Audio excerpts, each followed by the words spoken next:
Ragazzi, 1, 2...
These are 4 brilliant criminals at the climax of their most magnificent effort. This effort began 6 months ago in Porto-Verto, where we were all aboard the ship for Africa. And they were my associates in a quest for uranium. An element not one of them knew the first thing about, except that they'd heard you could get dough for it. Big dough. Who? I mean, what do you suppose they are? Businessmen, does it matter? Well, if we're going to be on a small boat with them for weeks and weeks. I only said they might be fellow passengers. Harry, we must beware of those men. They're desperate characters. What makes you say that? Not one of them looked at my legs. Good morning, Mrs. Janrother. Good morning, Billy Boy. Care to join us in a stroll? Turn up the liver, sweat out the toxins, help nature to help you? Wouldn't dream of it. Really, Billy, you mustn't be so offhand with Mr. Peterson. If I were to treat him with more than common politeness, he'd misunderstand and try to push me around. Mr. Peterson is a bully. Billy, Huh? did you see this? That man in London has been killed. What man? Paul Van Meer, high-ranking official in the colonial office, was stabbed to death early this morning by an unknown assailant outside a club in Soho. This is the 3rd crime of violence to occur in that vicinity within the past month. What is it, Billy?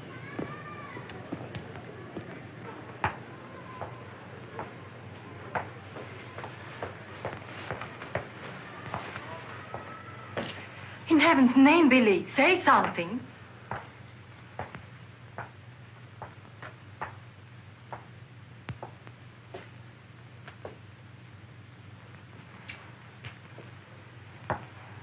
You understand, of course, that Peterson arranged this. It seems there's been a lot of violence around there lately. Well, don't pretend to be a fool. But look, Billy, this happened early Tuesday morning. We'd all left London well before that. What about Jack Ross? What about the galloping major? But I thought he only stayed behind to get that phone call from Mombasa. If it came through, he'll be here this morning. Well? Don't get so excited. Don't jump to unpleasant conclusions. Jump, they might as well have drawn a map. Why was Peterson worried about Van Meer? What made him think he was dangerous? He was afraid Van Meer wouldn't stay bought. Afraid he'd get the wind up after we'd gone. He had visions of him trotting upstairs to his superiors, announcing I have certain information that certain persons have paid certain sums of money Don't talk so loud, Billy. to obtain illegal rights to certain mineral supplies. That Indian, that Raja or whatever he was, that you worked for in the old days, he killed a lot of people, didn't he? Ah, but he had a better style. Besides, he was out for a kingdom, half the size of France. What's the difference between that and millions of dollars? We must think of the future, Billy. This is our big chance.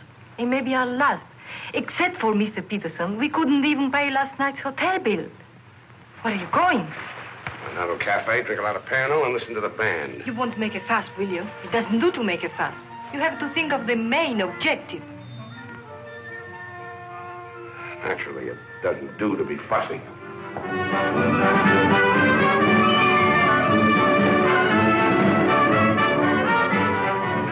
It's your move, Gwendolyn. Glasses.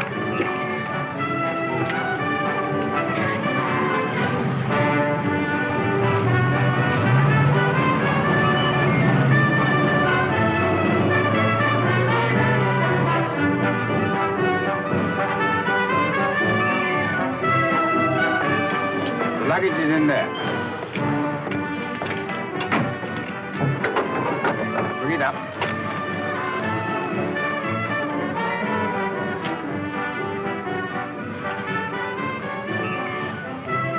Harry, look, the desperados. Shh. Not quite now, Convict Billy. Hard liquor before noon. I'm celebrating. Celebrating what? The safe arrival of the Major. He came galloping in a minute ago looking tired but satisfied. I take it his mission was accomplished? Yes, well, it's getting on for lunchtime, gentlemen. I'll see you later, Billy. Your move, Gwendolyn. Gwendolyn, it's your move. Oh.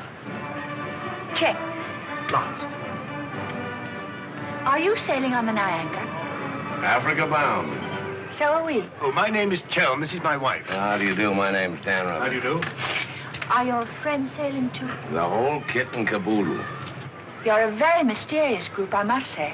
Really, Gwendolyn? How so mysterious? Well, for one thing, you all appear to be of different nationalities. It's your move, Gwendolyn. Check. I have a theory about you and your friends. Correction. My associates. As a matter of fact, I think you're doctors. Evil ones, I mean. You're going to the heart of the jungle where human life is cheap to perform ghastly experiments which require the sacrifice of thousands on the altar of science. You must excuse my wife. She has a very lively imagination. Check me. I don't know how you expect me to play a decent game when you keep talking all the time. Harry's been all out of sorts today. Usually he's a wonderful loser. Good morning, Mr. Danrada. I bring you the captain's compliments, along with the sad news that the sailing of the SS Nyanga has been postponed. Now, look here. This boat is most definitely scheduled to sail at 2400 hours. Scheduled, Mr. Chelm, but not, I fear, destined to do so. The fella gone, or is the captain drunk? Oh, of course the captain is drunk. But the real trouble is with the oil pump. Well, it's not good enough. Simply not good enough. Quite right, sir. But you're putting it too mildly. The present oil pump is no good at all. Well, how much delay does this mean? Oh, to locate, bargain for, purchase, and install a new one will require, I should say, more than a day, less than a fortnight. Utter, hopeless inefficiency. Probably it isn't the oil pump at all. Just making it an excuse to hang about and pick up extra cargo. Guns or opium? I wouldn't be surprised if she turns out to be a smuggler. What a miserable place to be stuck in. Squalid, fifth-rate port. Ever been in Forteventura before? No, I don't know this part of the world at all. Oh, I thought not. Otherwise, you wouldn't be so upset about staying. Magnificent country. Ruins to visit by moonlight, fine stretch of beach. Back there in the hills, one of the few spots left in the world where you can get decent food and drink. It's called the Blue Pavilion. I insist you give me the pleasure of having dinner with us tonight. Oh, that's awfully kind of you, but... Us? You and your associates? My wife and me. The committee? Oh, Mr. Chelm, I want you to meet a friend of mine. This is the Galloping Major. The committee wants you to toddle round. Okay. Right away. I'll be along. Better toddle. I said I'd be along. They don't like to be kept waiting. I'll lay on a car. We'll meet in front of the hotel at 6. Arrivederci. Danrada. An American, I suppose. Anyway, I quite like him. Time. 24 hours in the day, 1,440 minutes for somebody else to get busy on the same idea as ours. We ought to have got the plane and flown out, as I said from the start. You remember I said it, O'Hara? My name is not O'Hara. It is O'Hara. You hear? Mr. O'Hara. Yes, Mr. O'Hara. But you remember I said it? I said we ought to take a plane. Time. What is time? Swiss manufactured, French hoarded, Italian squandered, Americans say it is money, Hindus say it does not exist. You know what I say? I say time is a crook. If we took a plane, we'd be there inside 15 hours. Instead of who knows where. I don't want any more talk about flying. The sky is for the birds. My feet on the ground. Both of them. Come in, Billy boy. What's all the fuss about? No fuss, Billy. We're merely wondering what course to pursue in view of this unfortunate delay. Join the peasants in their revels. Go to church. Write your memoirs. Very funny. I like an associate of mine to have a sense of humor. Good laugh does more for the stomach muscles than 5 minutes setting up exercises. And now that we've had our moment of fun, and all the better for it, let's get back to the question. Doesn't this delay call for a cable to your friend in British East? Mustn't send cables. Can't you get it through your heads that the population down there has trained noses? They can smell a uranium deal like a cat smells fish. But aren't you afraid, Billy, that when our little party doesn't show up on the date you said, aren't you a teeny bit afraid that your friend might use this as an excuse to begin negotiations elsewhere? If my friend were looking for an excuse, you'd find a better one in the morning papers. What do you mean? I'm talking about the untimely demise of Paul Van Meer. I'm appalled, Billy. What an unwholesome opinion you must have of your colleagues to imagine that we... Look here, Peterson, you don't have to convince me of anything. You don't care what I think as long as I don't do anything about it. And I won't, unless you ever decide to sick that knife-happy little junkie on me. Watch yourself, laddie. Now, Jack, behave yourself. Sit down. For shame, Billy. I think you owe an apology to everybody in this room. And if you're half the gentleman I know you are, I'm sure you'll make it. As I was saying, Peterson, you've nothing to worry about. My friend won't pull out unless I tell him to. For purely venal reasons, that's the last thing I have in mind. Jack, give Billy a light.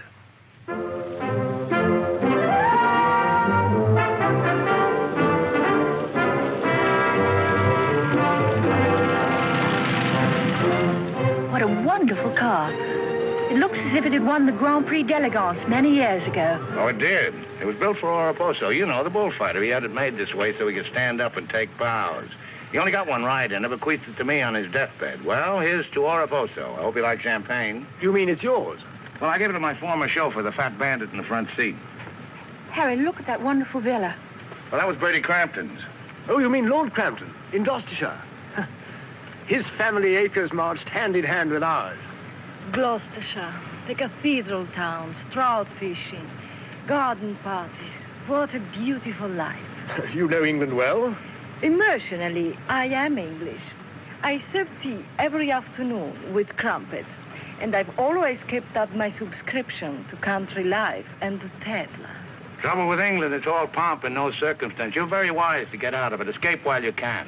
Well, I'd hardly describe myself as escaping. Simply so happened that a relative of mine, first cousin actually, who died recently, happened to be the owner of a coffee plantation. Africa's the place now. You talk about the diamond boys, the gold boys. They just skimmed a little off the top. Potential mineral wealth of Africa's hardly been scratched. Now, there is a villa. Big. Well, that's the Villa Capriccio, famed in song and story, a 3-star attraction in Baedeker. Well, whose is it? Well, the bank's on it now. It used to be mine. Yours? Yes, I brought old Charles over from Fouquet's. You know, the old Fouquet's, to run it for me. Then when I decided to pull up stakes, I bought him this restaurant we're going to. Least I could do to show my appreciation. Well, here we are. Charles! Charles! Wait here a minute while I rout old Charles out. He doesn't even know we're in this neck of the woods. Charles! Charles! He must think we're extraordinarily naive. Knew all those people. Owned that vast villa. Bought this place because he liked the fellow's cooking. What utter balderdash. Oh, perhaps he did. I beg leave to doubt it. Did you notice his wife? She seemed to be rather a sensitive little woman. Really embarrassed by all that rot. I am sorry, signore. As you see, we are closed. We do not open for another 2 months. Charles, what the devil's going on here? This place is falling to rack and ruin. Place is closed. We shall have to dine in the hotel after all. Monsieur Dan. Monsieur Dan. Madame, Why did you not let me know you were coming? You did not say you were with Monsieur Dan. Nothing is close to Monsieur Dan. It's good to see you again, Charles. It's been too long, Monsieur Dan. Not since the night you left the villa. Remember your farewell party. I've tried ever since to forget it. Remember how in the morning we escorted you to the train with violins playing, and everybody cried, like when a king you love very much leaves his country. Aren't you dressed yet? Do I appear to be dressed? Do dress, do hurry. It's the most wonderful day. And Billy wants us to drive out and see his villa. His former villa. Obviously, I can't go. I've got a chill on my liver. What a miserable place to be ill. And you forgot to pack my hot water bottle. You packed it. Gwendolyn, I distinctly remember. Hello. Oh, hello. No, I'm afraid we can't. Harry has this wretched chill. Give me the telephone. Chelm here. Yes. Quite. Absolutely. A hot water bottle. That's very, very good of you, old boy. Look here, Dan, rather, would you mind very much if my wife went alone? She enjoys this sightseeing sort of stuff, you know. Splendid. Splendid. I'll send her along. You know, Gwendolyn, nowadays, one simply cannot afford to dismiss people just because they're not one's sort. One has to try and bridge the gulf. After all, it's a new world we're going into. One's got to take it as one finds it. Face it. Use it. Master it.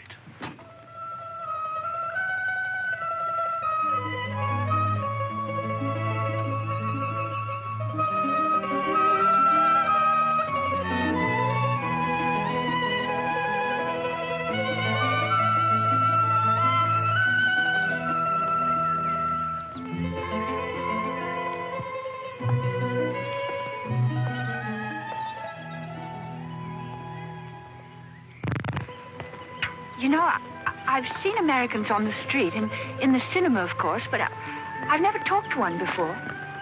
Are you a typical American? I think it's important that I should know.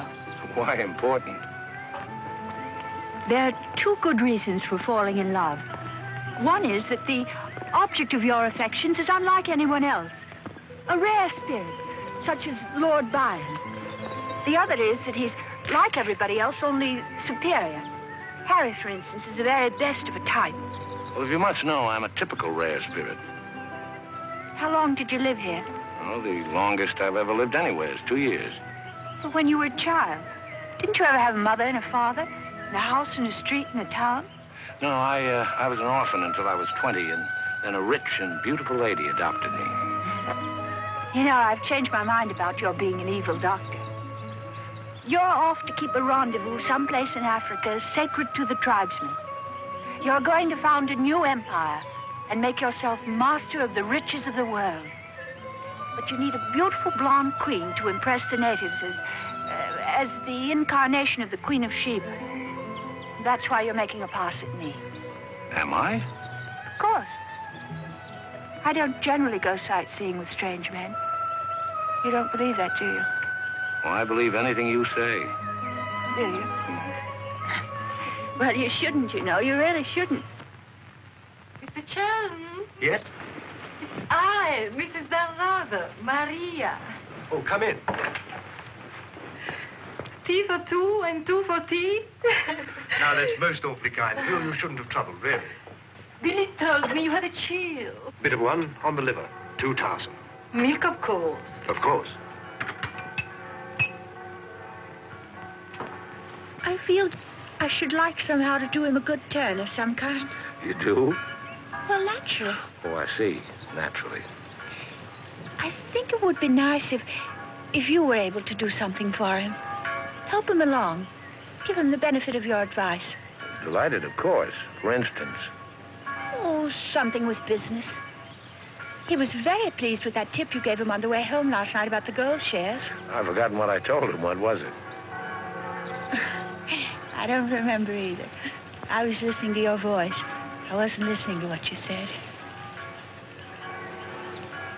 You see, if you were helping him, it would be so much easier for us to be together a lot out there in Africa. Was he any headed for business? Why, he's simply brilliant. I wouldn't have thought it. But of course he is. You don't suppose I'd marry a ninny, do you? If you imagine that Harry's simply going to Africa to plant coffee, you're very much mistaken. In point of fact, coffee is the least of Harry's interests. In point of fact, the land he is acquiring is extremely rich in certain minerals. Minerals which are indispensable to the production of atomic energy. Harry's land simply teems with uranium. Wouldn't surprise me to see him become the uranium king. So you see, my husband isn't such a ninny as you may have imagined. It might very well be worth your while to go in with him. The potential mineral wealth of Africa has hardly been scratched. Well, I was telling you last night. Well, of course. It's a well-known fact.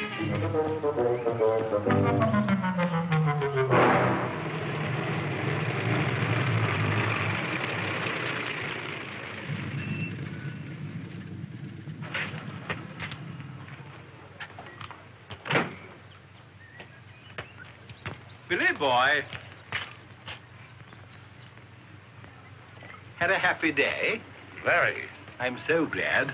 What an attractive woman Mrs. Chelm is. Is that what you called me over to tell me? Who are the Chelms? They're English going out to British East. They have a coffee plantation. Any money in coffee? No, but there's a type of Englishman goes off to coffee plantations without caring whether there's any money in it or not. Relatives leave them coffee plantations and they go out to them.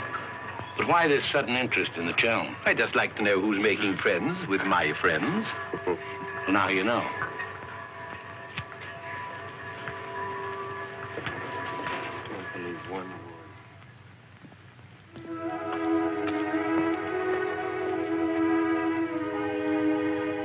You know, if I ever leave you, it'll be for someone of the type of Harry Chelm. Well, bully for you. I suppose that type of Englishman is like a story I once heard. An English gardener in England was showing some Americans one of those wonderful English lawns. And of course, they wanted to know how to make a lawn like that. And this English gardener said... He said all you have to do is get some good grass and roll it every day for 600 years. I heard that story before you were born. Englishmen tell it when they're feeling down in the mouth. Just don't understand the Chelm type. You're not even listening. You never do. Someday I'll say goodbye and you won't hear that either. One day I shall really meet my type and run off with him. And you'll be simply amazed. That's possible. George Moore said, I learned it by heart years ago. He said that each great passion is the fruit of many fruitless years. George Moore was a very distinguished English writer, you know. Except that he was Irish. Cheer up, sugar. If I make $1 million on this deal, I'll buy you an old English lawn, one we can roll up and take with us.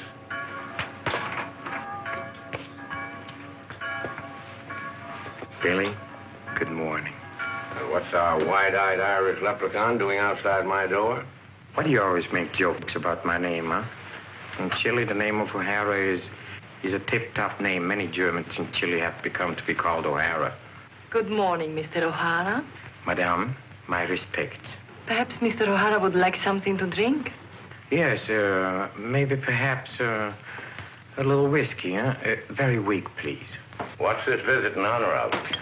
Oh, just wanted to have a little talk with you. Okay, but make it fast. Fast?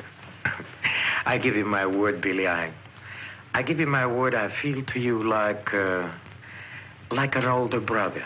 Oh, it's not so much the difference of age. It's probably, yes, the reason is because I come from a culture which is so much older than yours in my country. A child 6 years old is older in his heart than you'll be at 60. It smokes, it drinks, it philosophizes. At this rate, I'll be 60 before you get to the point. The point is that Peterson, Ravello, myself, we are the principals in this case. We are in with the money. We cannot switch around and turn, but an agent, easy to imagine that he could conceivably doesn't feel himself quite as irrevocably committed as Peterson or... We're fellow passengers, I believe. Not quite yet, would you say? Too sadly true. By any chance, you don't happen to have seen your Mr. Danrother about? I don't think Billy's up yet. Not 11. He's rather a late riser. But he said it. Well, anyway. I shouldn't put too much stock on what Billy says, particularly when he's had a few drinks. It's not that he means to break his word, he just forgets that he's given it. Charm and dependability so seldom go in one package. There are exceptions, of course. Your husband, I imagine, from his manner and behavior, is one. Oh, yes, very. Well, quite, Harry. I'm so looking forward to meeting your husband and having a chat about Africa. By all means. I understand he's in coffee? You make it sound like a total immersion. Part of Africa we're going, though, is due for some pretty important changes. In my opinion, things will be booming out there before you can say Jack Robinson. I do hope there won't be too many changes. It's completely unspoiled, I hear, with some of the loveliest scenery in the world. I can't imagine anything more lovely in the way of scenery than to have a few acres of gold and diamonds cropping up on a piece of land I bought for a song. Heaven forbid. Next thing there'd be big, ugly holes everywhere and great, horrid machines instead of lovely scenery. Anyway, I don't think my husband worries much about money and business, that sort of thing. Really? I mean, to appreciate my husband's point of view, one has to understand his background. Those lawns, hundreds of years in the making. Those immemorial elms. Those walls hung with family portraits. Generations of them. Those great echoing galleries where so much of English history is being made. Taxes must be terrific on a place like that. What would people like the Chelms care about taxes with their kind of money? I mean, when a family's been a power in the city of London for so long, one of the great financial families.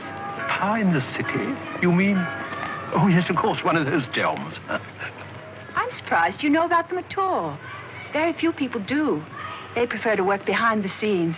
I find it rather hard to believe that a man in your husband's position would go to Africa just for the coffee planting. You're very quick, aren't you? In point of fact, he isn't. In point of fact, he has a very special reason. So I suspected. It has to do with sin. Sin? Since the war, my husband has been almost exclusively concerned with spiritual values. He feels that if he can get away there, in the heart of Africa, he will come face to face with essentials. He wants to work out the problem of sin. Sin? Why, yes, of course. Isn't that what we're all most concerned with? Sin? Gwendolyn, what are you doing here? I thought we were supposed to meet on the beach. Harry, I want you to meet Mr... My name is Peterson. Been having the most delightful talk to your wife. She tells me you're interested in spiritual values. I myself am vastly Harry, concerned. we'd really better be going. You'll excuse us, Mr. Peterson? What have you been telling that man? Oh, nothing, Harry. He got onto the subject of religion, and I just happened to mention that we usually go to church on Sunday. Billy, I think it is high time you take stock of yourself. Can you truthfully say about yourself, I, Billy Danreuter, have acted fairly and squarely to my associates, huh? But of course he can, Mr. O'Hara. Everybody knows Billy's the soul of honor. Shut up, Sugar. Perhaps he is the soul of honor, and perhaps appearances are deceiving. You mind telling me what it is I'm supposed to have done? Nothing. It's your conduct. Your conduct doesn't...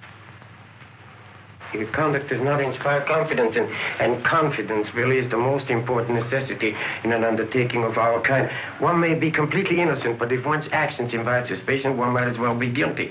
To be trustworthy is not more important than to seem to be trustworthy.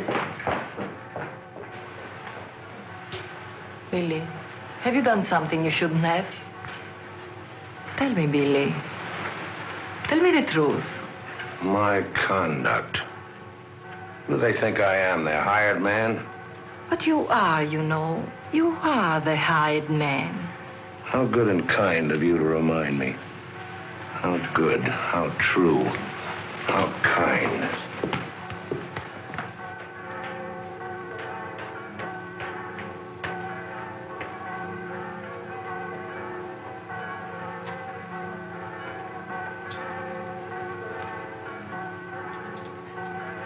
Oh, I say, Dan, rather good to see you. How about a drink? Well, Oh, come on, my dear fellow. Let me buy you a drink. Oh, Gwendolyn, don't forget to send one to Aunt Beatrice. Can't understand it. Gwendolyn distinctly said she'd join me on the beach. Then I come back and find her sitting there in that cafe. Extraordinary creatures, women. Well, let's drink to them. Pano. Scotch. Come on, you tiny little wreck, have a drink. We're drinking to women. Take the drink, but won't join you in the toast. Glass of Irish. Women. Hitler had the right idea. Keep them in their place. Kleine Kinderkirchen, babies in the kitchen. Say what you want to about Hitler, he had his points. Come. Look This here. generation's had its chance. Hitler, Mussolini, those are the men. Now is the age of the barbarians. The world's going up in smoke. I say let it come, get it over with. Well, if you don't mind, I'd like another year or so of worry. Worry? Just 1 minute, laddies. I've just 2 or 3 words to say to you, laddies, and that's don't worry. Don't ever worry. I'm in a position to know secret information. The Rosicrucians, the Great White Brotherhood, the high secret orders. But you've no faith. You must have faith. Faith and power, secret power. Men who guard the trust from the deepest inside of the whatchamacallit. Mystic rulers, all one club, chained together by one purpose, one idea. Mankind's champions. Follow me, Billy? Oh, why, of course. This generation's had its chance. Hitler, Mussolini. I can't stand here and permit you... Are you interrupting me? Relax, Jack. Have another drink. I simply want to state that things don't happen to be what certain people imagine. An officer may find himself strapped for money, and he may undertake certain things which in other circumstances, no, absolutely no. Absolutely. Absolutely no. In the old days, I should have simply told people of your ilk to buy their own drinks. Poor old Jack. I'll teach you. I'll teach you to insult an ex-officer of the Indian Army. Well, are you yellow? The bar. You're Major Ross? Right. Ross here. Right. Right again. Come along, the committee. Saved by the bell. I've never heard such rot in my life. Sin. Oh, sin. All I could do was to keep a straight face. No, I'm certain of it now. These are 2 very clever and dangerous antagonists. Sit here and help me close. But how could they possibly know what we're up to? Great interests like the Chelms have ways and means. Yes, and I'm convinced they're out to get us even before we get started. We must get ahead of them. Time has entered the picture in a new way. Never forget the time factor, gentlemen. It always enters the picture in the end. I'm sending a cable to London. I want full information on those Chelm interests. British Africa, too. Check up on his interest there. Every time the plane lands, I'll try and reach you by telephone. Keep me informed of the latest development. Dan Reuter, that lying, swinish, rum-swilling double-crosser. What pleasure it would give. No, you can't at the moment. We need him. Right now, we need that swinish, lying double... Did I hear my name? Rub-a-dub-dub. 3 men in a tub. Tub? Oh. Been a change of plan, Billy boy. You and I leaving for Africa. How's that? You and I are flying to Africa by the next plane. Oh, what's happened, Peters? Must be something important to get you on a plane. Perfectly simple, Billy boy. The trouble with the oil pump and the general uncertainty about when the Nyanga will sail forces me to sacrifice my personal comfort. I prefer to fly rather than run the risk of arriving too late. Well, there's also such a thing as arriving too early. What do you mean by that? Well, the land doesn't come up for auction for a couple of weeks. My friend can't make his move until then. If we sit around British East all that time, somebody's going to start wondering who we are and ask questions. Is that your real opinion, Billy, or are you just looking forward to a long sea voyage with the attractive Mrs. Chelm as your companion? Or perhaps you have even other reasons. Such as? That's for you to know and for us to find out. You'd better get your packing done.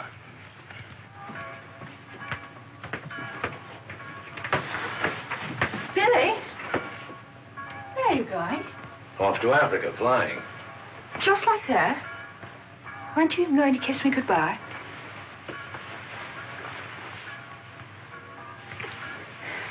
I wish.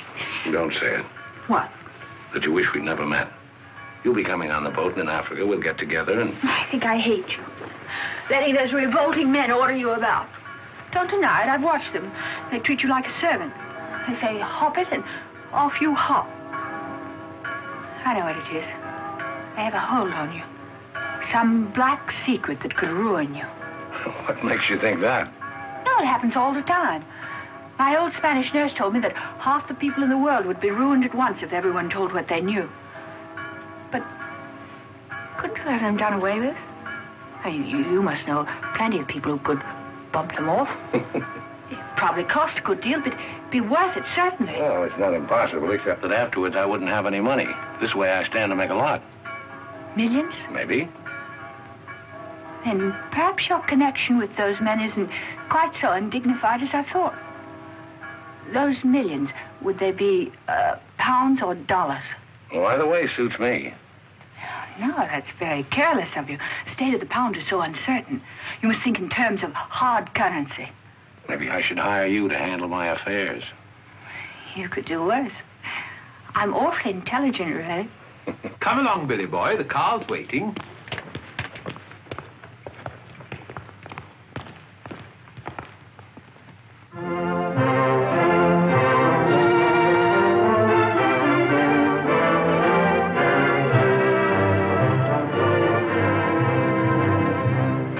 Get faster than this, we'll miss the plane. Press on! Press on!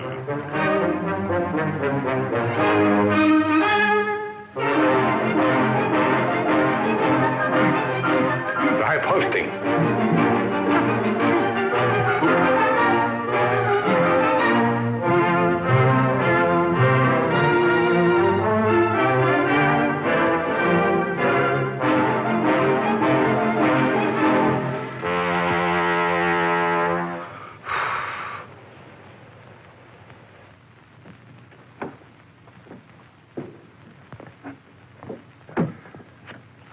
Bisogna spingere. Push, push.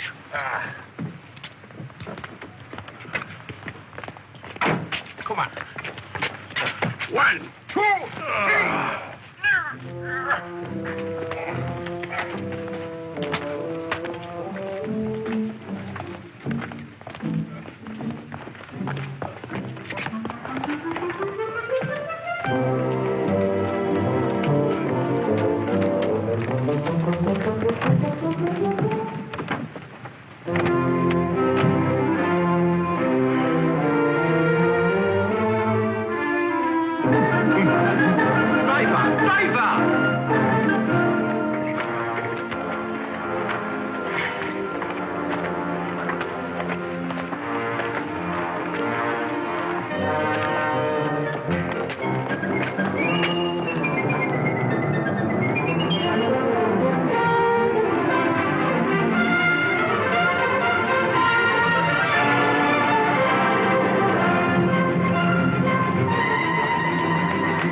purpose. What? You planned it that way. I know what you're up to. I know everything. I know about the uranium on the Chelm's land, the Chelm interest in the City of London. The what? You heard me, the Chelm interest. I take it your information comes from a reliable source. It does, from Mrs. Chelm herself, in fact. Ah, magnificent. Simply magnificent. You must pay me back for the loss of my beautiful car. If you weren't a benighted jackass, if you could see as far as you could spit, you'd know there's no such thing as a Chelm interest. You'll have to do better than that, Mr. Dan Ruther. Very much better than that. Don't believe me. Check with London. If you find out he's anything more than a down-at-heel Gloucestershire squire, you can have my services for nothing. You mean Mrs. Chelm is an unqualified liar? Well, let's say she uses her imagination rather than her memory. You will make restitution with no Mr. Dan, either the money or a new car. Why, you fat bandit, I gave you the car in the first place. How I came by it is beside the point. The fact you gave it to me doesn't make it any the less mine. Shut up. That's right. Threaten me. It is not enough that you destroy my beautiful car. Now you... my beautiful car!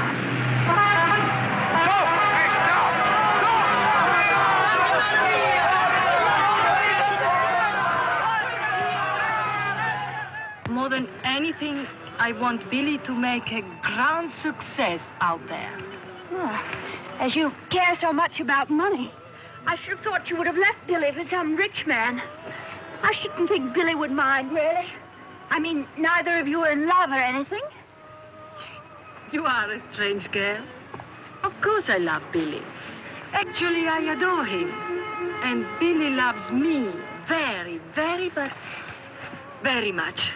That's why I trust him with his little unimportant amours. And what does he say about yours? But, darling, all husbands like their wives to seem attractive to other men.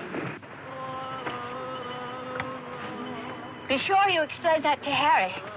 I'm going back to the hotel.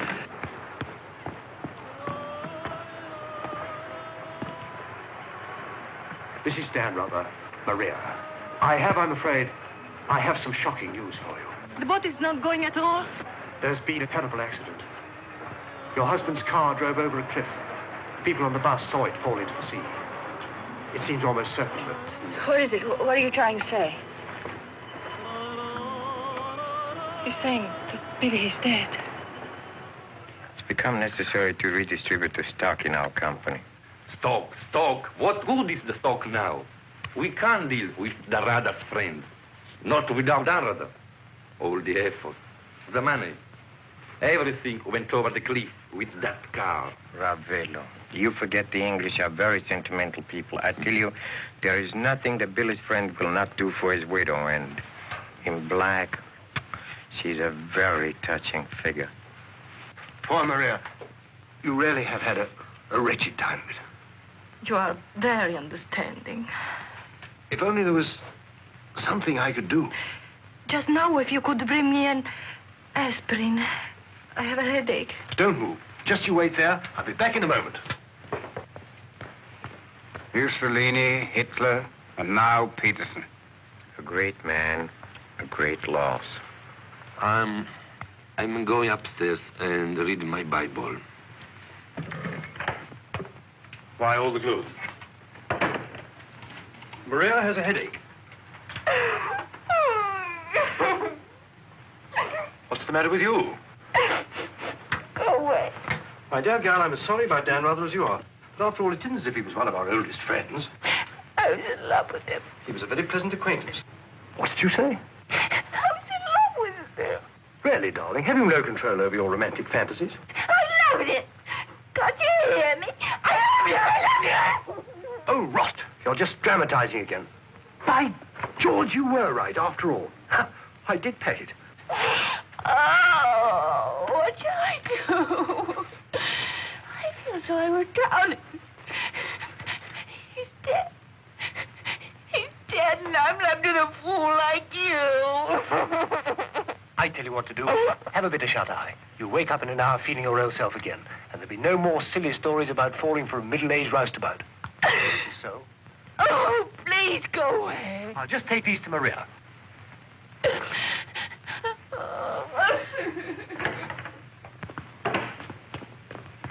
Mr. Shelm, this is very important, for you as well as for myself. Yes, well, get on with it. There is now an opportunity for you to secure enormous profits with virtually no risk. I want to beat about the bush. Our purpose in going to... For you as Billy's widow, it will be very easy to persuade his friend in British East, and for capital, we have Chelm. Quite evidently, you've been misinformed as to my interests.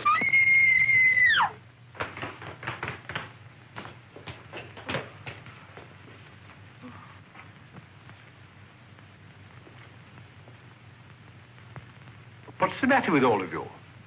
Somebody dead? Car, it went over a cliff. We thought you'd both been killed. Dan Rother, I'm delighted to see you're alive, but your wife is in a fainting condition. You mean you're not dead at all?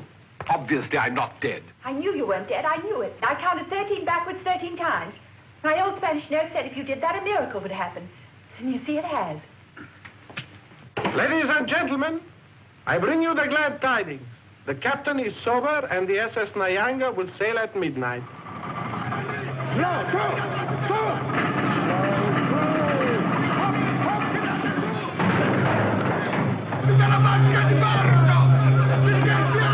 I can't see it anywhere.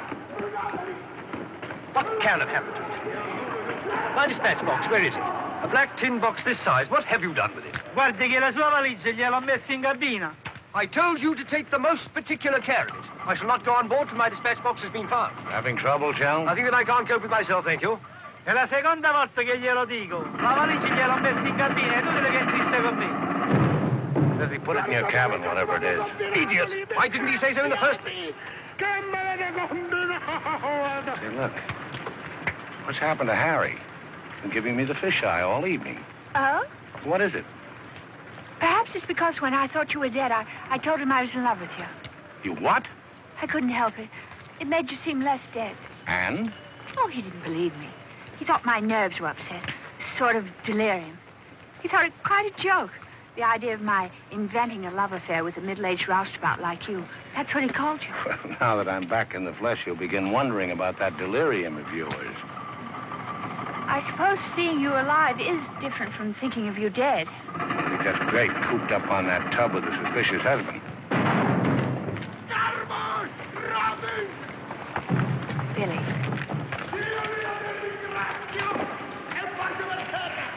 Let's not go. What do you mean? I'm asking you to run away with me. Now. What about the millions in hard currency? What's happened to you? I thought you were my shrewd little manager. I've changed my point of view. I thought we'd get to Africa and you'd make your fortune and everything be wonderful, but now I think it's all too risky. Too many things can happen. I want us to cut and run for it right now. You really mean that? With all my heart. Oh, no, that's impossible. Why? Well, for one thing, Mrs. Danrother might not go for the idea. She's not quite as sophisticated as you are. Please, Billy, listen to me. I've thought it all out. We'll take the bus and catch an express for somewhere. The shot's not on the table. You're not in love the way I am.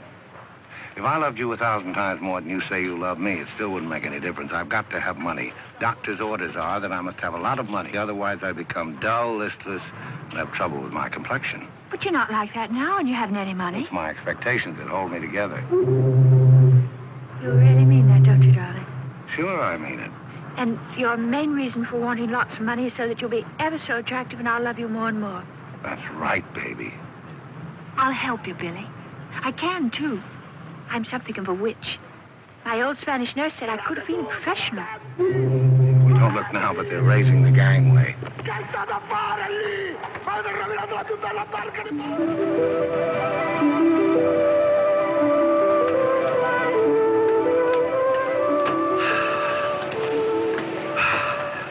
The air, ozone. What a pity we can't bottle it, gentlemen. What a fortune we'd make. Neptune's mixture. Now breathe deeply. Remember, every breath is a guinea in the bank of health.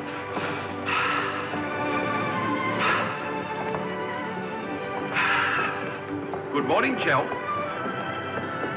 Why, that's good. Very good indeed. I didn't know you were an artist, Mrs. Danrother. I'd hardly call myself that. I only dabble. The nose is not enough long. The ears are too small. Only has one eye. Now, come along, gentlemen. We must not dawdle. Blow the man down, bully, blow the man down.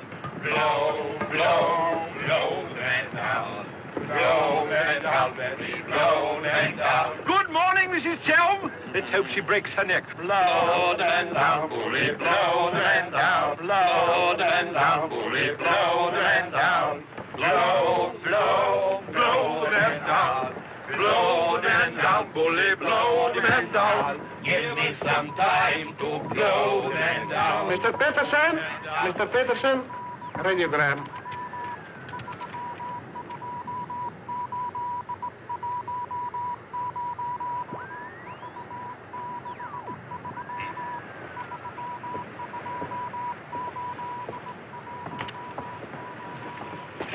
No Chelm Estate, Gloucestershire. Stop. No Linda Gentry Chelms. What do you make of that? He's not a Gloucestershire squire. Like Billy said. Just as I was beginning to take Billy at his face value. But if he's not what Billy said, then what is he? We are at sea again, gentlemen, in more ways than one. Mystery, more mystery. Billy is a liar. Heaven only knows what Chelm is. CID, maybe. You borrowed my thought. What to do? What to do? The time has come for direct action. You remember last night when we came on board? The fuss he was making about his dispatch box?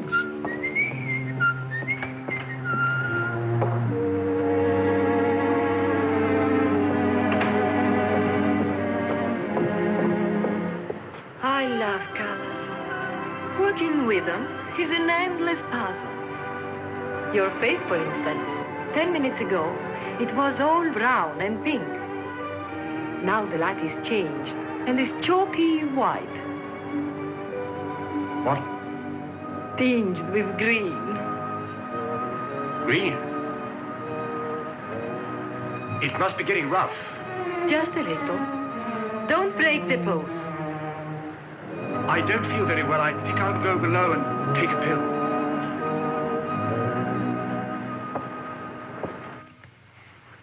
It's incredible. Harry Chelm is just Harry Chelm. nothing. Nobody. A ruddy refugee from Earl's Court. With a hot bottle. Look. And the letter of introduction to the secretary of the governor. The secretary, mind you. Disgusting. Purser! My box! A bit up and down, isn't it, sir? It's gone. Oh, yes, indeed. Major Ross took it. I saw him sneak it out of your cabin. I like to keep my eye on what goes on aboard the ship. Where did he take it? I believe it's the Peterson's cabin. In fact, I'm sure.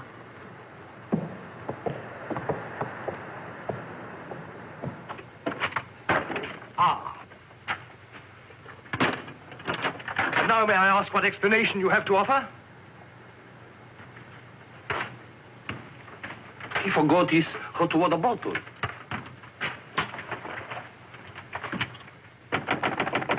Billy. Come in. Billy, have you heard what's happened? I've seen the paper in days. It's not funny. They've stolen Harry's dispatch box. Who stole his dispatch box? That dreadful little major. He took it to Peterson. They went through it. It's all your fault. I suppose you know that. My fault? Well, the poppycock you've been peddling, all that junk about the Chelm interest in London, uranium on your land. Well, in a way, you're the one to blame. I'm the... I mean, you acted so superior. I was falling in love with you, and I couldn't bear it for you to think I was just a nobody.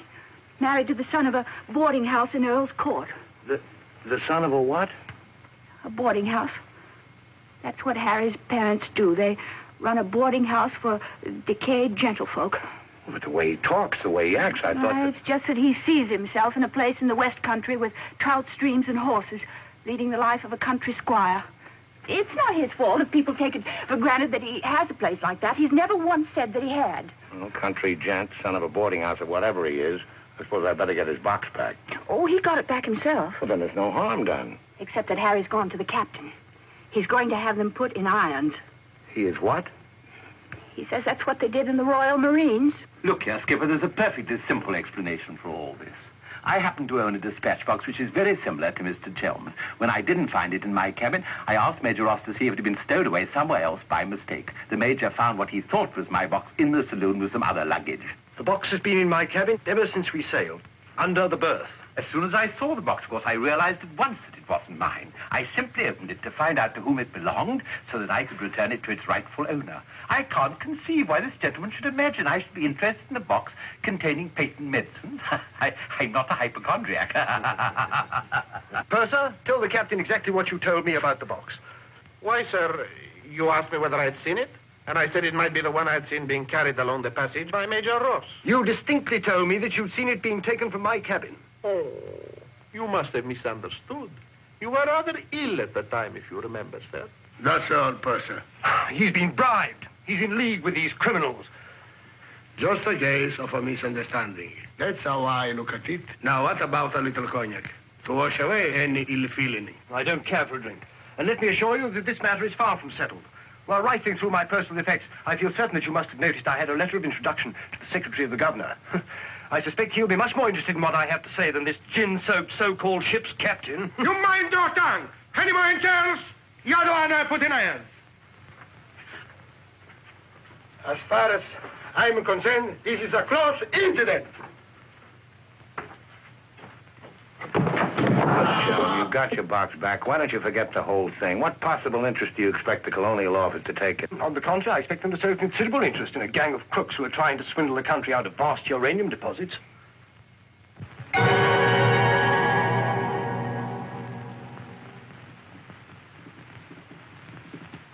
Just one moment, sir. What leads you to believe? This gentleman obviously hasn't seen fit to inform you that during your supposed demise, he attempted to lure me into your nefarious venture. Unfortunately for you, he acquainted me with all the pertinent facts, Facts which I intend to communicate to the proper authority at the very earliest opportunity. I thought you were dead. That's what they told me. Everyone told me you were dead. And if you were dead, we head to a fresh capital. Didn't we? You, Ravello, my own partner, sneak up behind my back and try to cheat me. The milk's spilt. It's no good crying over it. Get after him, Billy. Calm him down. Talk to him. See if you can't get him to change his attitude. I'll try, but I don't think it'll do any good. I don't know why we have to worry about Chelm's attitude. Talk's no good. Conversation never convinced anybody. I say put an end to words. Shut up, Jack. Time factor has entered the picture again. This time, fortunately, it's working on our side. 2 weeks before we reach port. That should be plenty of time to convince our friend, Chel. I beg you, please end all this trouble. If things go on, either you will be done away with before we ever get to Africa, or you will leave and denounce Peterson to the authorities. And that will be the ruin of all my plans and hopes. In the long run, you'll do much better to get clear of these people. They're thoroughly undesirable. The long run. I'm tired of the long run. I am not even thinking about them or about myself. It's only you that concerns me, Harry. No need to worry about me. Ever since I met you, you fill my thinking. You are becoming an obsession. Don't you understand, Harry? I am deeply in love. Maria. My dear.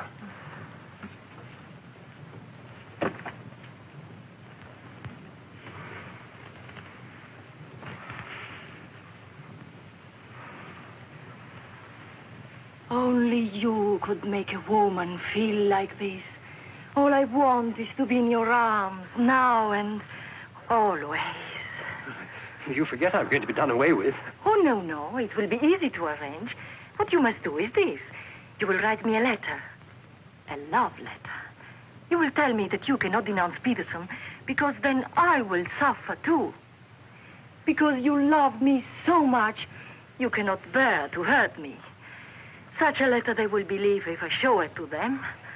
My dear girl, you must see that this is quite out of the question. I don't propose to make compromises. Not compromises, Harry, darling. But you can see if you cause trouble, the whole of our plans, my plans, you would not want to make the innocent suffer. It would be much better if you don't interfere, Maria. I must handle this as I see fit. Then you intend to go ahead with this business, tell stories and ruin everything? It will be much better if you cut loose from these people. No happiness can come from such an association. Harry, I'm asking you not to do this. Please, write a letter. Then there will be no trouble for you, no trouble for us, no risk when we get to Africa. I'm sorry, my dear. We English are a very pig-headed lot. You think you can get away with this? But Maria, my dear good Maria, listen. First you made love to me. Now you tell me you will ruin me. You'll forgive me, but it was you who made... Oh, shut your trap. Go on, do what you like. You think you're such a brave man. I'll tell you what you are. You are a heel. Huh. What the daisies now?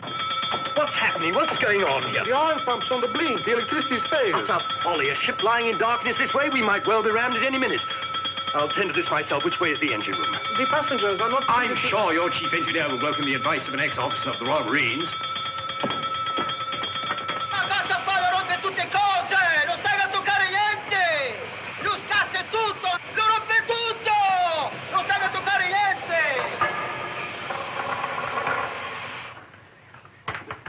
Look here, you fool. Are we simply abandoned to our fate? I insist on something being done. For instance? Well, give out the lifebelts. Organize the boat drill. The clientele are requested to remain calm. To remain calm? Does the captain feel no sense of responsibility for the lives of his passengers? It's my opinion that the captain doesn't feel much of anything at the moment. Do you mean to say he's drunk? The fellow ought to be made to walk the plank. I'm afraid just now he cannot walk at all. But this is outrageous. Oh, sit down, old man. What have you got to worry about? We're only adrift in an open sea with a drunken captain and engine that's liable to explode at any moment. Perfectly ordinary situation. Happens every day. But just in case any of you are still at all anxious, let it be known that Mr. Chelm has taken charge in the engine room. Who's taken charge? Harry, and you foozle it for sure. Shall I get out the hymn books? Your husband claims to have learned all about the engine and such things when he was an officer in the Royal Marines. If he ever was. In point of fact, not only was he an officer, but he once won a medal for jumping into a sea of fire to rescue someone. It's only a bit of wreckage, not a man, but that wasn't Harry's fault. Just a slight error in judgment. Oh, the lights, they come on. You must have fixed it. Impossible. The engines are turning. We are underway. I still say it's impossible. Ladies and gentlemen, may I have your attention for a moment? I'm happy to inform you that the oil pump is now in perfect working condition. Putting it right was no great accomplishment for anyone with the slightest mechanical bent. Anyhow, we may now proceed without further delay and in absolute safety. Oh, Harry, you did. You boozled it. But when you wrecked my ship, where is your terror? Forward, please. Captain wants to see you. There you are. You devil! You wrecked my beautiful ship! Nothing of the sort. Some scallywag down there sabotaged my work out of pure malice. You explode my engine! Keep your head down. Let's all behave like little gentlemen. Say I understand, Mother. I can handle the brute. What happens now? Do we get the life belts? Do we abandon the ship? There's no immediate danger. The passengers will please to return to the saloon. We're heading for the nearest port, and there seems to be some chance of our making. Let's go. Come along. Now, who was last down? Last. Billy, boy, be a good fellow and make a fourth the bridge. The Major has no head for cards. A few rubbers will soothe all our nerves. Oh, thank you. I'll soothe mine with a double scotch. In fact, I think I'll make it a triple. No ice, no water. Right, sir. How about you, dear Mrs. Dadrubber? Little bridge? Oh, so sorry. I have the most fearful headache. I think I'll go to my cabin. Oh, what a shame. Well, boys, we'll have to make it cutthroat. What about Harry here? Maybe he'll take a hand. That, under the circumstances, is a most unsuitable suggestion. Gwendolen, I must ask you to either move to another table or else leave the saloon. Harry, for heaven's sake. I don't care for my wife to associate with an associate of criminals. Don't be absurd. Billy's not a criminal. He's the best friend we have on this boat. We're not in need of such friends. You need any friends you can get. The only thing standing between you and a watery grave is your wits. That's not my idea of adequate protection. Purser, how much longer before this ship reaches port? If we ever do get to port, it should be within 14 or 15 hours. That's a long time. Sit down, make yourself comfortable, have a drink. Enjoy the Major's piano recital. Come on, Peterson, buy us a drink. I'm afraid I can't accept hospitality from persons who I intend in a few hours' time to denounce in a place of justice. 2 spades? I admire your sang-froid, Mr. Peterson. Or perhaps you don't think I'm serious. We shall see. 3 clubs. Gwendolen, are you going to do as I say? Not when you speak to me in that tone. Not when you try to order me about. In that case... Where are you going? On deck, where the air is less polluted.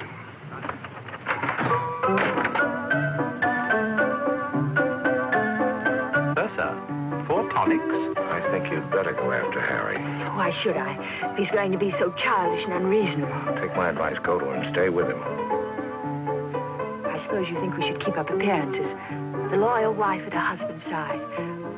No, Billy. I'm experiencing something that is rare and beautiful. Thou shalt not deny it, either by word or by deed. I love you. Let the whole world know it. I love you, I love you. Yeah, well, keeping up appearances isn't exactly what I meant. Then why do you want to send me tagging after Harry?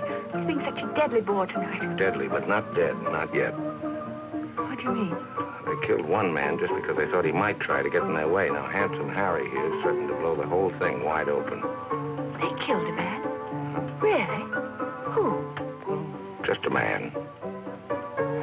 Well, for all Harry's being too tiresome and my loving you to distraction, I still wouldn't want to see him done in. He has some perfectly darling traits, really. I mean, like always remembering one's birthday. No, we simply mustn't let anybody murder Harry. Now, keep him in your cabin. Never let him out of your sight. Keep him under lock and key. Oh, Billy, that awful music. It's so loud. It comes right into our cabin. Peterson, tell the Major to soft pedal it. And while he's about it, he might change the tune. Oh, don't you like it? It's one of my favorites. I'm afraid he doesn't know any others. Do you, Jack?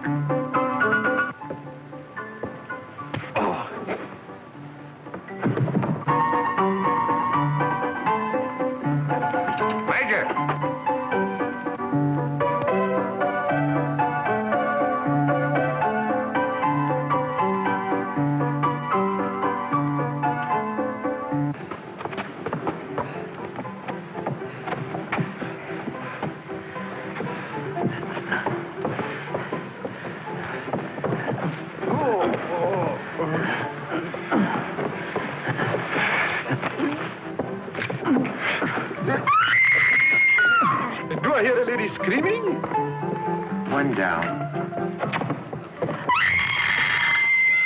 Captain! Captain!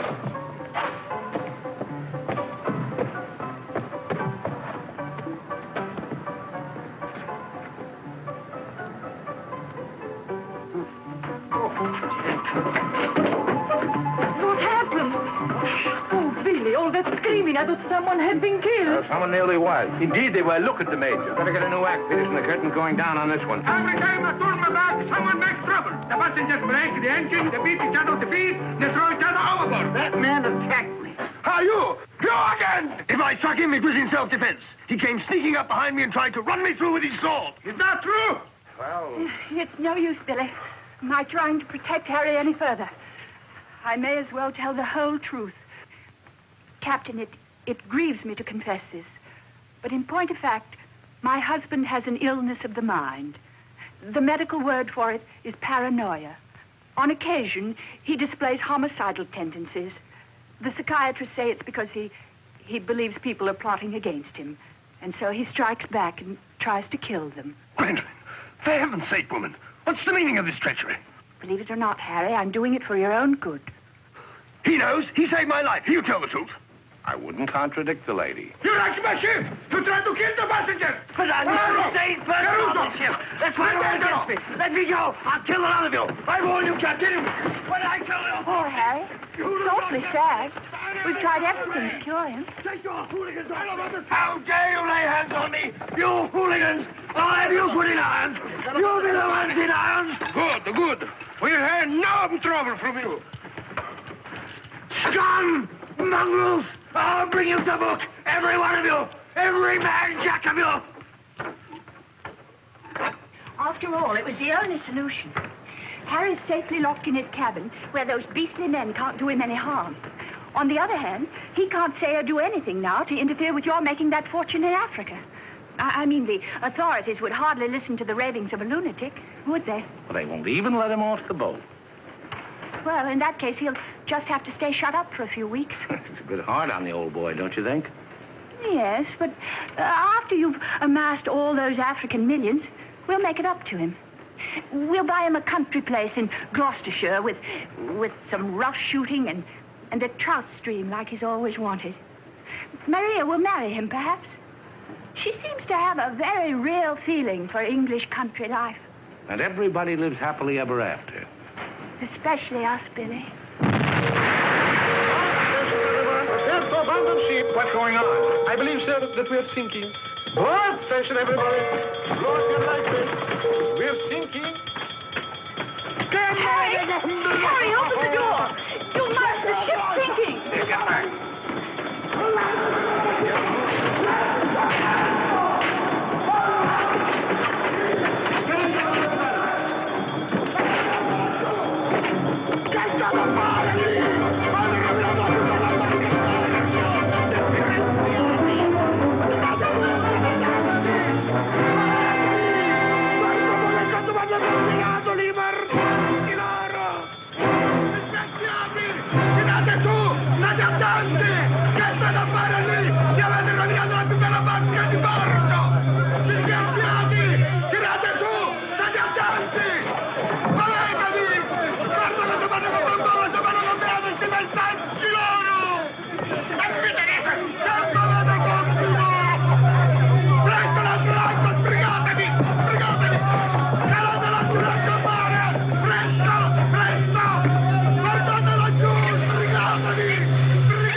Across him out there. He's a strong swimmer, isn't he? I don't say we will, but it's possible. Anything's possible.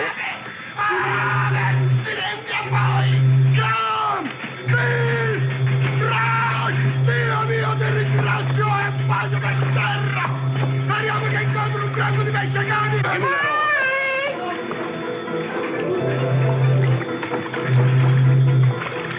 Harry!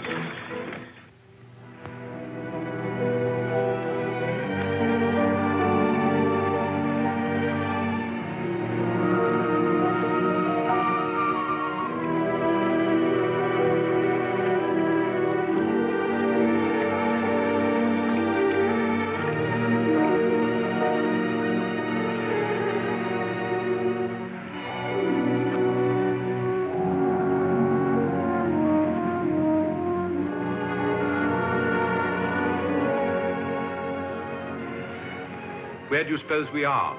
Africa. What part of Africa? Yes, that's important. What part? Not a bad place to land. No customs, no forms to fill out. Tell us at once where we are. It's important I know. You mean to say there are parts of the Dark Continent where you won't be received like the prodigal son? Alio. What's that? Alio.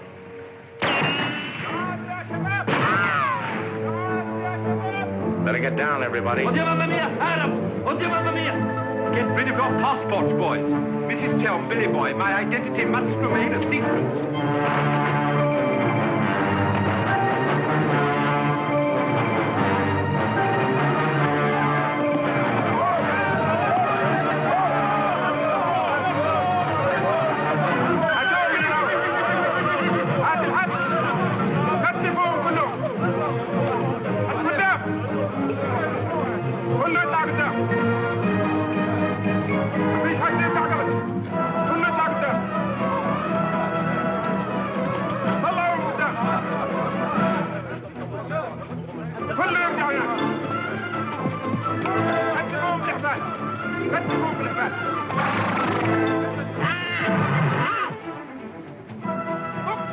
Alio, what's that?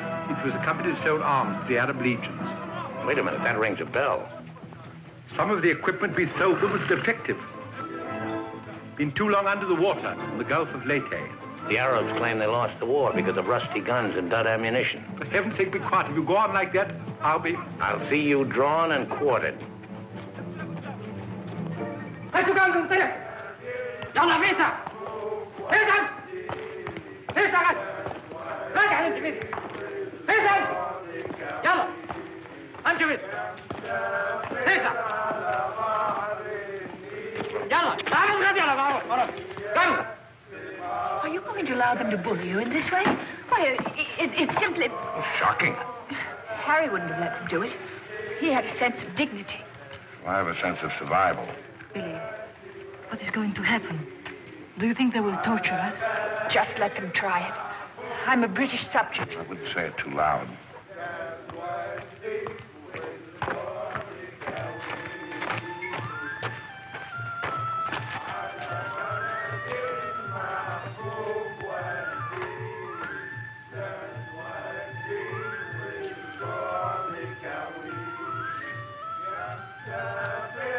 We shipwreck. Big boat, go down. Bottom ocean. We take little boat. Row all day, row all night.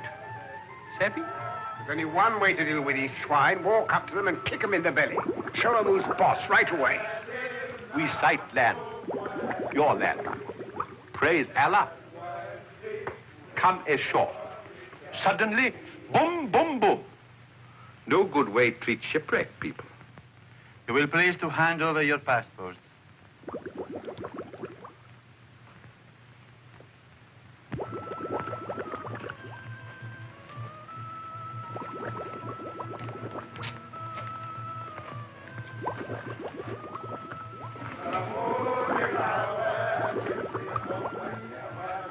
There seem to be 4 missing. Will those who have not handed over their passports hold up their hands?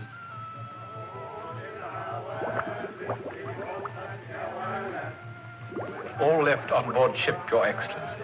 A terrifying experience. An incompetent crew, a burning ship, put overboard in a small boat at dead of night. What was the name of the vessel? The SS Nyanga. She's a Portuguese ship. I will investigate whether such a ship has been reported lost at sea. Well, does it stand to reason, Your Excellency, we should come to this shore in a small boat if we'd not been shipwrecked?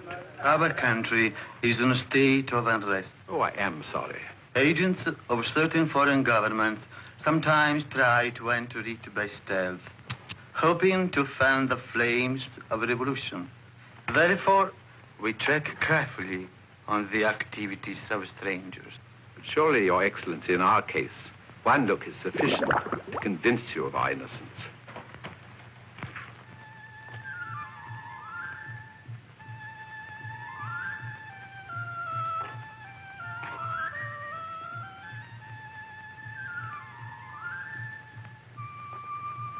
No.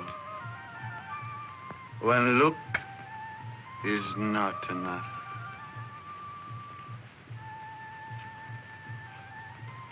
If you think we're the enemies of your country, the logical thing is to boot us out. Send us packing by the first available boat or train. We shan't object. We've got important business elsewhere. Where is elsewhere? Central Africa. And what sort of a business? Vacuum cleaners, sewing machines. Ah, yes. Businessmen. All going to Central Africa to sell vacuum cleaners. Hat to hat, I suppose. And you, sir, I take it, are the head salesman, the ringleader of this group. Oh, no group. We met for the first time on board ship. Complete strangers to one another.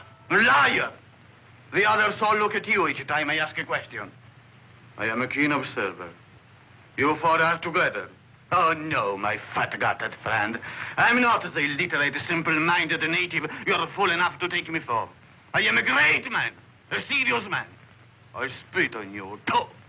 I spit on you and all your life. Off to the wrong start, Peterson. There's only one way to deal with these swine!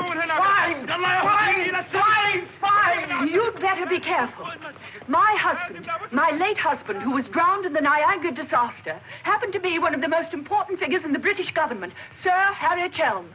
In point of fact, we had letters from the Prime Minister and the Queen telling everybody to be particularly courteous to us and our friends. So you see, if any harm befalls us at your hands, it will become a major international incident. Would you instruct that one that in my country a female slave may move, but her words are not heard? Harry. If only you were here. And now, sir, you will stop abusing my intelligence and tell me who you really are and what is your actual purpose in being here. I'm a sick man. I've got a bad heart. I mustn't talk anymore. You refuse to answer. Well, that is interesting. It makes of it a contest in a game at which we excel. We of this country have had 4,000 years' experience in asking questions and getting answers. Who are you? Why are you here?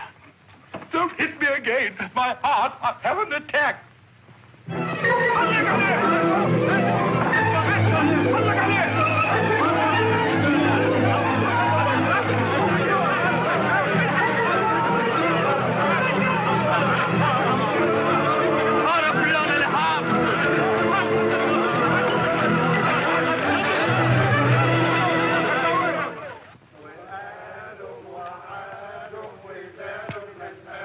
Billy's led a thoroughly decadent life. Must say, I thought he had more backbone than that. Backbone. Either you have it or you haven't. You see the beating I took at the hands of that great ugly brute without even flinching. Billy was crazed with fear before they even laid a finger on him. Tell me more about Rita Hayworth. You really know her very well. Do I know Rita? Do I know her? I'll give you a letter of introduction. She'll fall an immediate victim to your charms. You really think so? Oh, but certainly a man like you, suave, intelligent, darkly handsome. You have everything, Ahmed, except money. And if you'll listen to me, a boat will be placed at our disposal, a very slow boat, so that Fat Gut's check will have plenty of time to clear. And you will trust me for your share? Does one man of the world ask another to trust his own brother? Oh, no, Ahmed. You'll give me a check for half. Your demands are very great under the circumstances. Why shouldn't they be? Fat Gut's my best friend. I will not betray him cheaply. You are certain that you are the friend of the peerless Rita? Come, Ahmed. Mind back to business. Very well.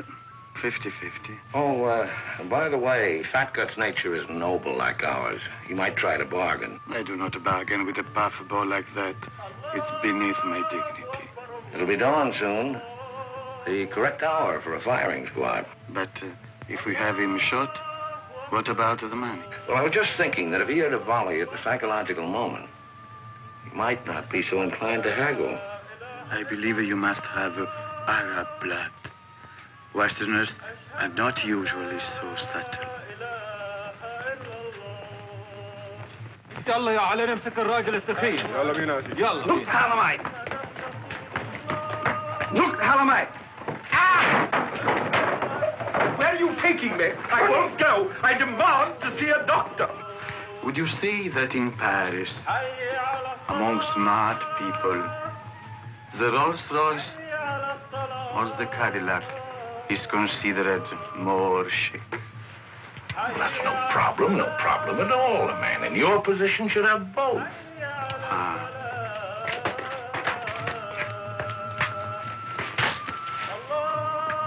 Mr. Dannerather, I believe, would like a word with you. Billy, sit down, Peterson.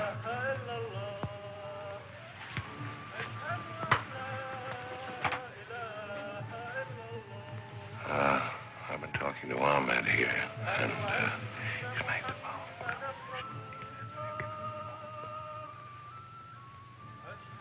It's blackmail. I can't pay.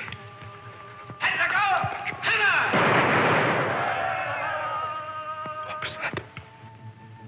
Paris, what? It's execution day. Will he take a check?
I'd like to ask you a few questions, if I may. Oh, I'm sorry, not now. Forgive me, but it's rather important. Yes, it always is. I was a newspaper man myself once. Hey, well, you may quote me as saying that everybody was heroic except Mrs. Danrother, who ate all our boots. Very amusing, but I'm not a reporter. Oh? Jack, go to the phone, make reservations. The first plane to Nairobi, 6 seats. Yes, and if they don't have any, talk to the right man and tell him if he kicks other people off the plane, we'll make it worth his while. I always said we ought to take a plane. You remember I said that, Mr. Horror. I said we ought to take a plane. Mustn't dawdle, Billy boy. Great deal to do and not much time. Those are the other members of your party? Yes, I'd like to talk to them too. Well, what's it all about? I believe you were acquainted with a Mr. Van Meer, now deceased. Peterson, you and the boys better come back down. The gentleman here wants to speak to you, a Mr. Jack Clayton of Scotland Yard.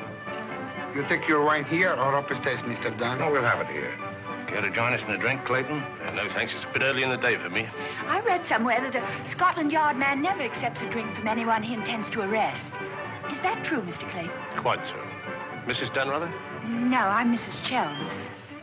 This is Mrs. Danrother. Oh, how do you do? Well, I wouldn't dream of alarming you lovely ladies, so perhaps I'll have a glass of bubbly after all. Peterson. How do you do, sir? How do you do? Ravello. And, Mr. O'Horror. O'Hara, Julius O'Hara, delighted.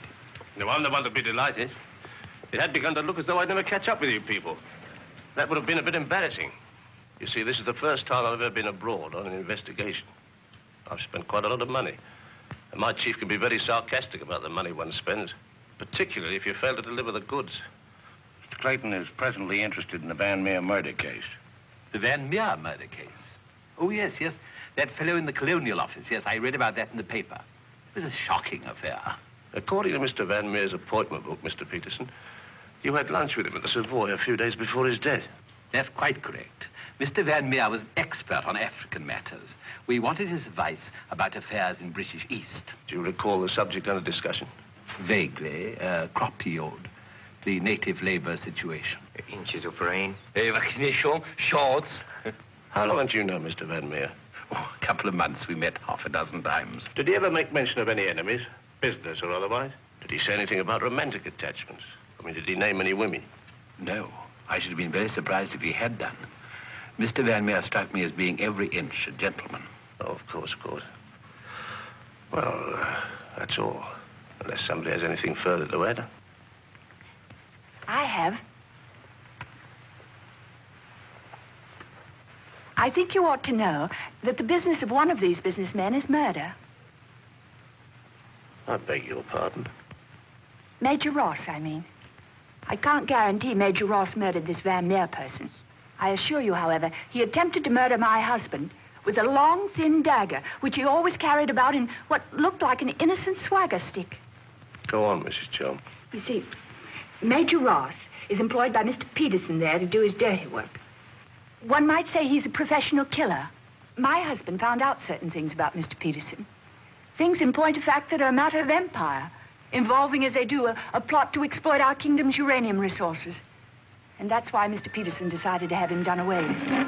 Don't run away, Mr. Peterson. That's always tantamount to a confession of guilt. Tantamount is what I call it. More champagne, Clayton? No, thank you.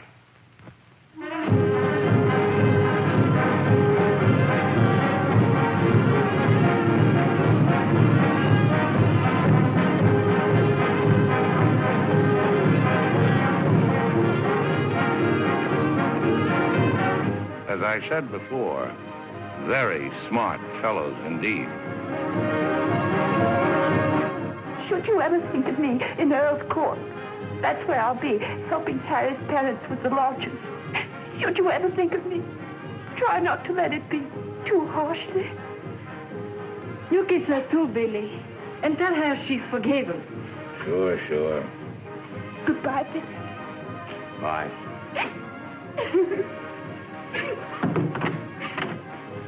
For Mrs. Chelm, just came on the ship's wireless.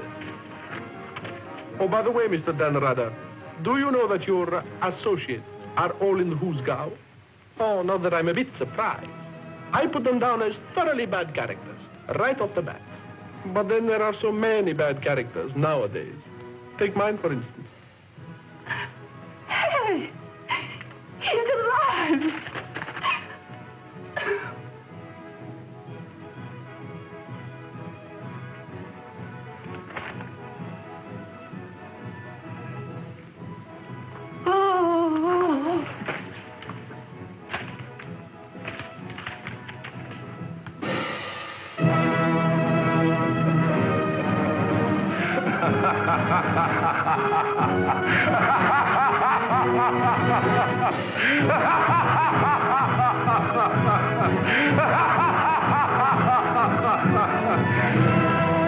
Oh, this is the end.